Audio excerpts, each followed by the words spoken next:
Maybe if we start off the whole conversation about risk around how people view risk, and in particular how directors view risk, because there's a common thread amongst directors that they see risk as something that is sort of nasty and yucky and full of bad things, and the risk of things falling over, or the risk of fraud, or the risk of... And my point of view is, what if risk was none of those things?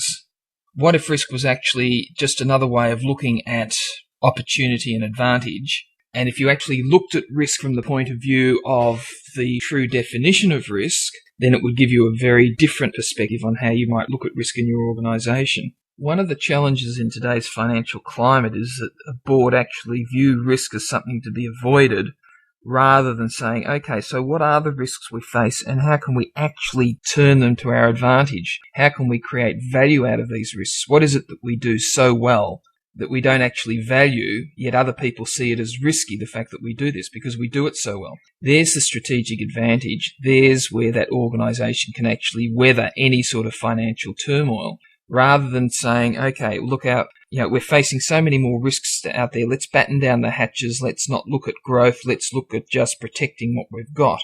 The difficulty with that point of view, particularly from a board's point of view, is that there is no growth. There is no strategic direction that will help drive the organisation forward. And particularly in the environment today, you're looking at innovation and how else can we do things differently. So what do we need to change?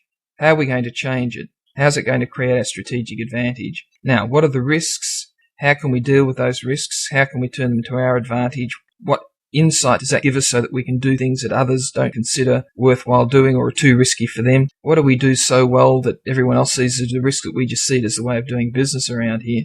If the organisation truly focuses on that and looks at that, then it doesn't matter what the financial market is doing out there. They're so focused on creating and generating that leave the competitive stuff to the other people. They are the ones who are going to be focusing on the badness and the wrongness and the bad risk stuff, rather than the innovation, the growth and the potential that the situation allows us to look at now.